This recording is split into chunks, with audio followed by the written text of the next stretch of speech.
Welcome to the final part of my West Coast road trip series where we explore the man-made and natural wonders of the Seattle area. We explore ancient clues left by those before us, engineering feats of the century, and the all-natural Pacific Northwest beauty. There's a little something for everyone, so stick around. Pretty cool. That's good. This morning we woke up in Seattle and we are on the way to the Space Needle. After that, I'm not sure what we'll get up to. He has a tattoo appointment later today, but we're probably just gonna explore and see what Seattle has to offer. We'll see you from the Space Needle next.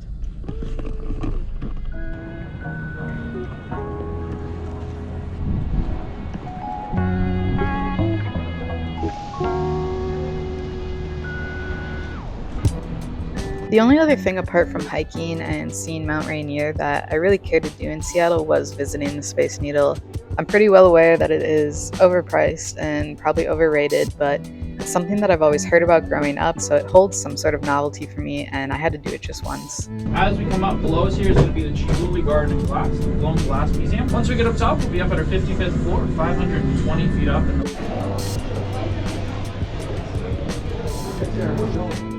This might make me look dumb, but I never really realized that the Space Needle was designed to look like a UFO. Now that I know that, it makes so much sense, but I don't know if I just never thought about it that hard, or I never really looked at the Space Needle that much to know that. But yeah, that's my embarrassing fun fact of the day, I guess. Okay, thank you. We're going there next.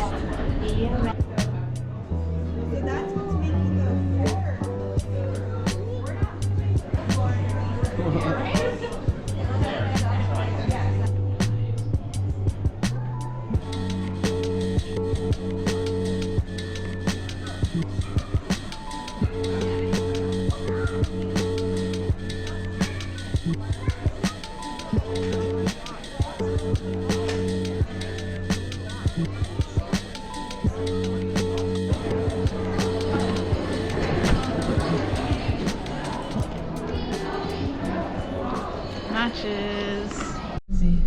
Yeah, this is like the real touristy trap.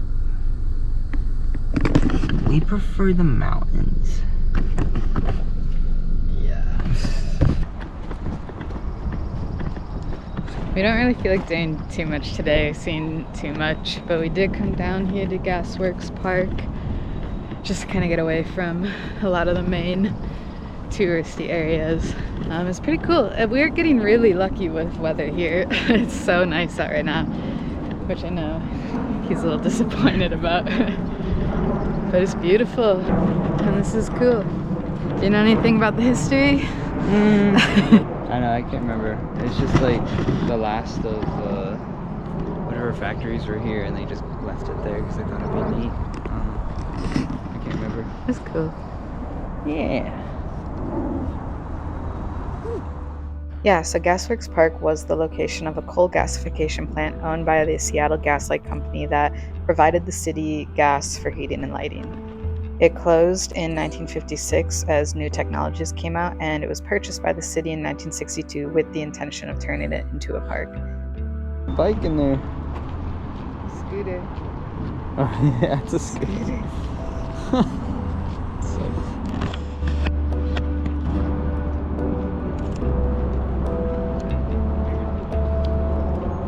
Gasworks Park is also listed on the National Register of Historic Places, so if that's the kind of thing you're into, this is a really great place to check out. Say what you said again. I wanna climb it. That's why it's fenced off.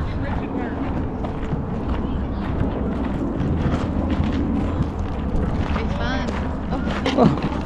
Okay, that is the last clip I took that day. We were both really tired, so we kind of just chilled out at our Airbnb, and then this is the next day. We headed up to Mount Rainier, knowing full well that it was May and we might not really get to do much. We have made it to Mount Rainier National Park. Looks like the weather's pretty nice so far, at least at the Nisqually entrance. We've been getting really lucky with our weather windows, but we're gonna see what there is to do. I know we can't get really past Paradise because of snow, so we'll see what the trails are like. Either way, we just wanted to step foot at in Mount Rainier National Park, so You can claim it. yeah, we can claim it. We can get our souvenirs. But it's very beautiful. It's very wooded right now, but the drive-in was beautiful. We have yet to see the mountain because it was cloudy when we left Seattle. It's clearing up, the sun's out, so I'm hopeful.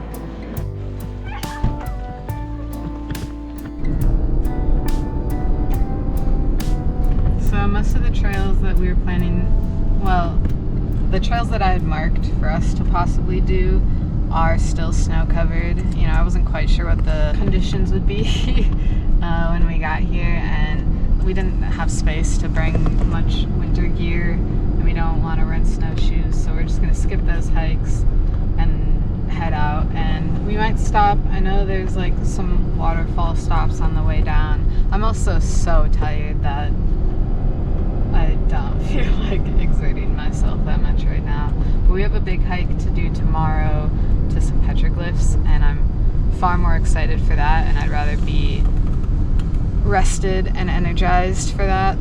So we're just heading out, enjoying the scenery. It's very beautiful.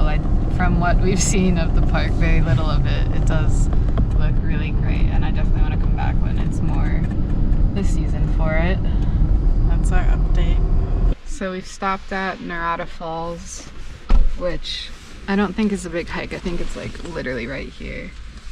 So we're gonna go see those, take some pictures. Almost forgot the battery for the camera. All right, let's go. Ha! I hit my head.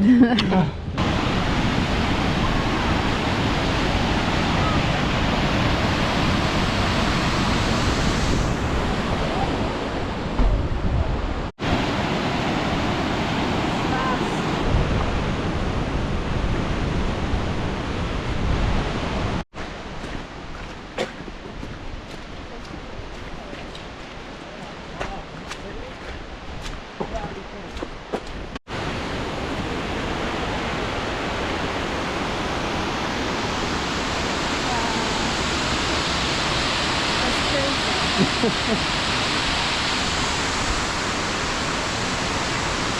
get wet.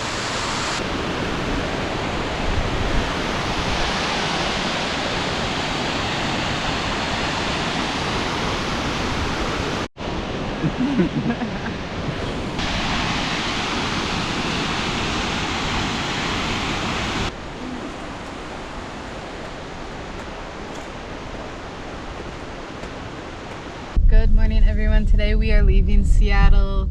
We had a pretty good time. We tried to go to Mount Rainier yesterday, but it was very cloud covered, and of course today now it is out and you can see it very clearly. But that's okay, we'll be back to visit it again. But today we're headed west. We're gonna go to see our friend.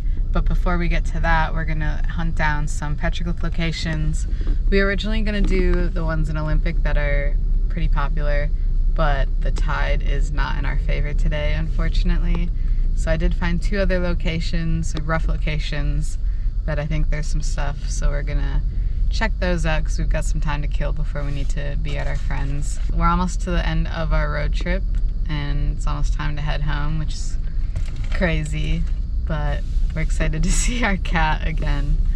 All right, we've made it to our first location. I think we only have about a mile of a little hike to get to where I believe the petroglyphs are, so it's not too bad, not too remote. Luckily there's not a lot of people here either.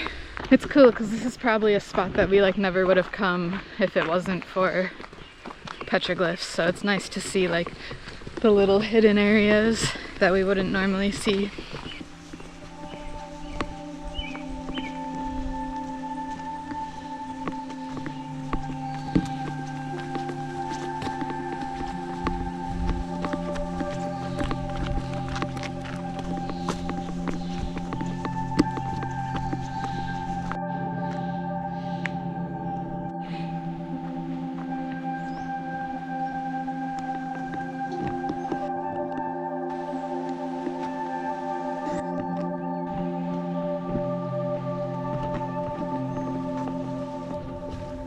As you can tell, this trail is pretty overgrown.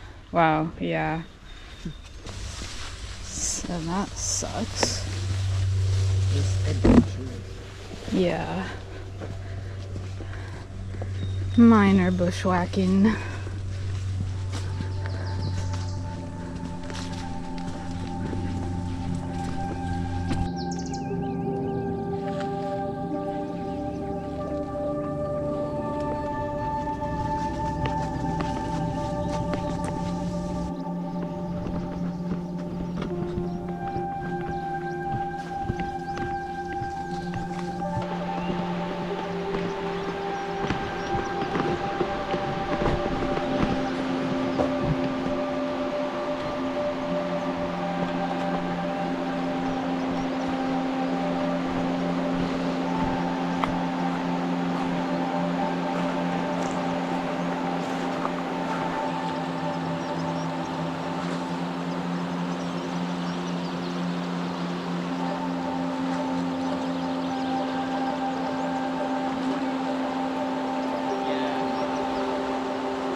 Alright, I believe we're in the vicinity of the petroglyphs.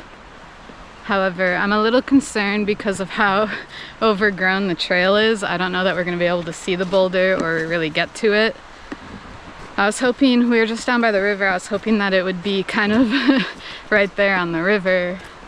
But there definitely wasn't any boulders there, and there wasn't any shoreline to be able to follow either to get to like look for the boulder on the river. So I'm not sure if we're gonna be able to find this one. But the path goes for a little bit longer, so we'll see, keeping our eyes peeled. Okay, it's cleared up a little bit, opening up a little bit more, kind of back towards the river's edge. So hopefully the boulder is right around here. I haven't seen like any rocks, like big enough boulders at all so far.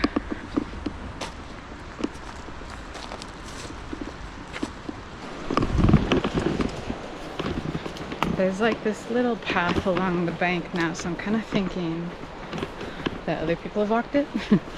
And so might lead to something interesting.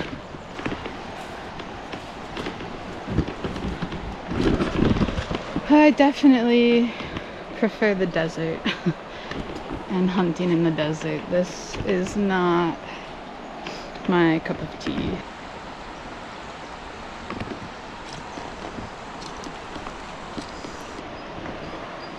I don't think it would be on this boulder.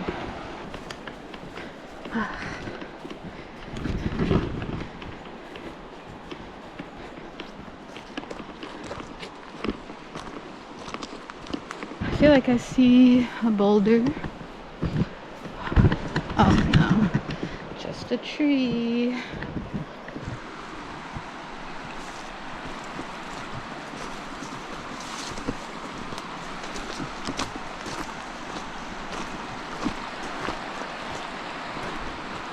Oh wow, it's just like sheer cliff.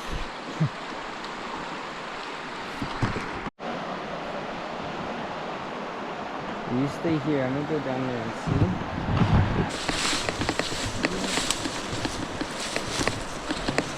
Oh yeah. Oh, fingers crossed. Yeah, I think you found this then. I'll call it good. Yeah. There's footsteps.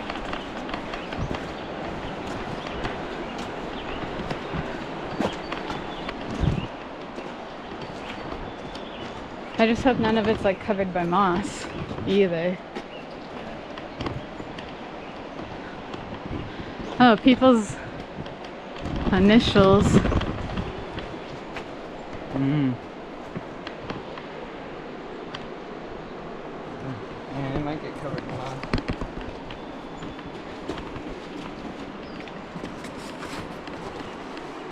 Oh, this is it.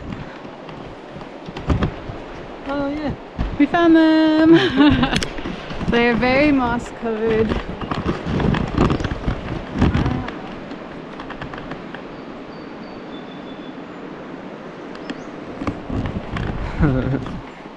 We did it.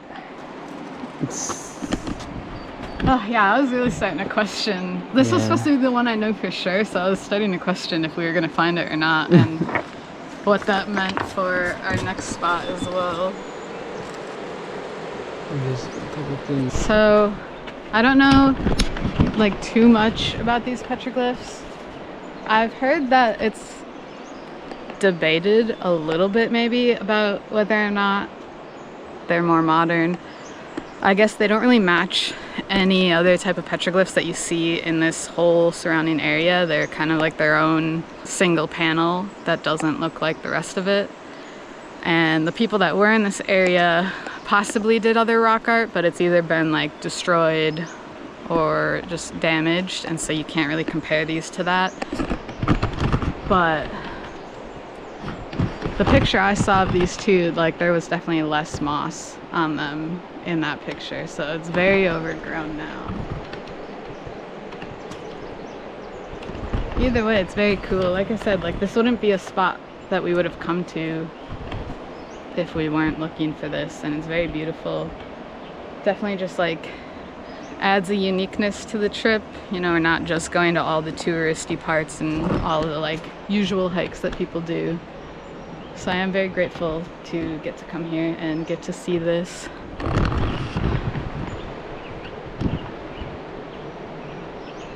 Also looks like other people have scratched into this one a bit.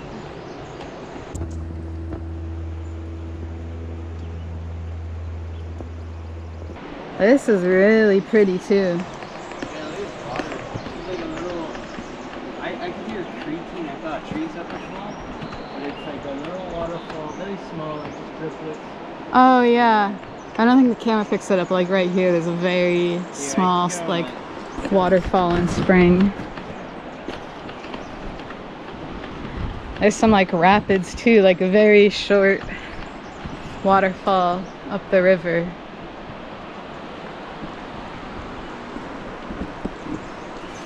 There's the boulder. Oh, I'm so glad we found it.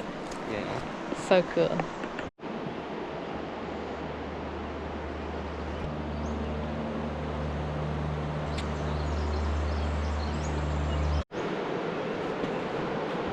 It's all deep.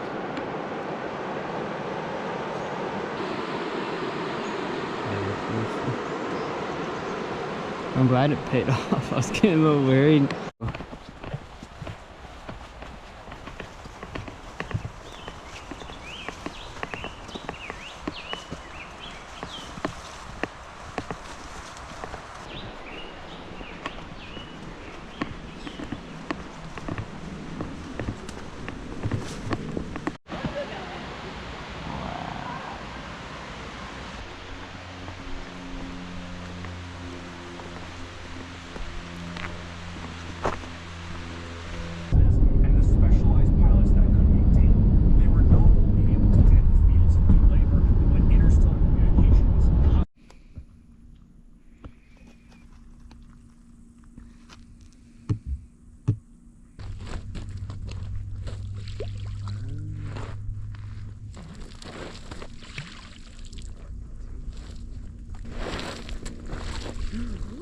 You see that? That was good.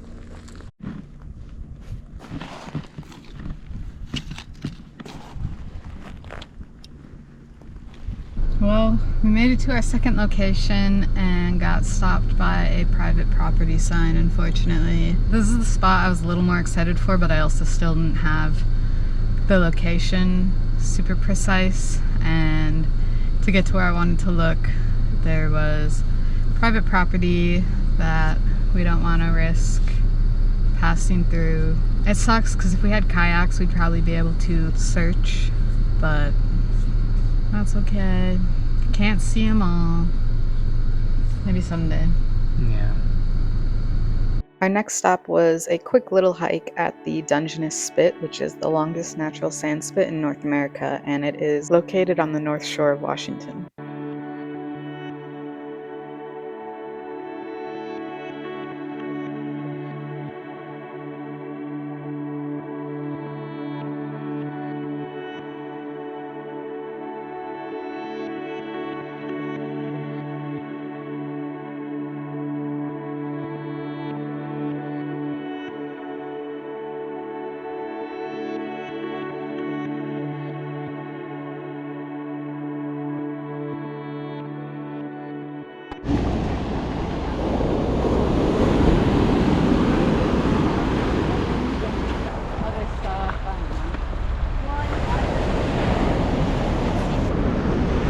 Oh, whoa.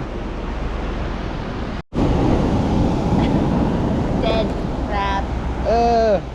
See how the things fall out of them? Yeah.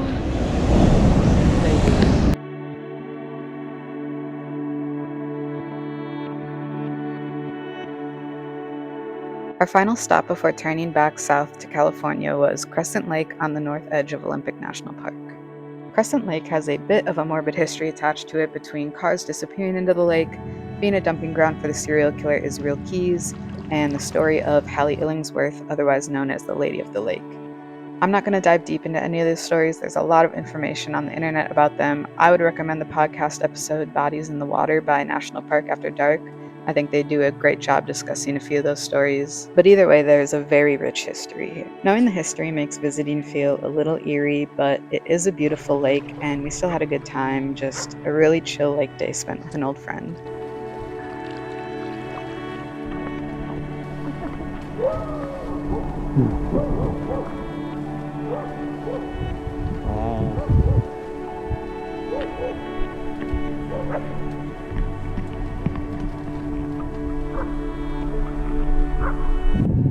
The Crocs are gripping better than I thought they were.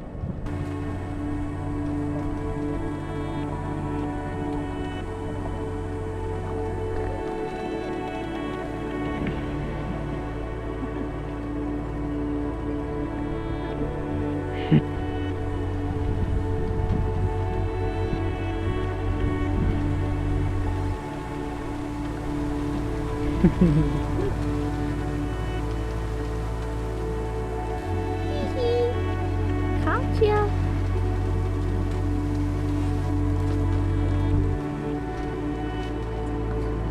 Yep.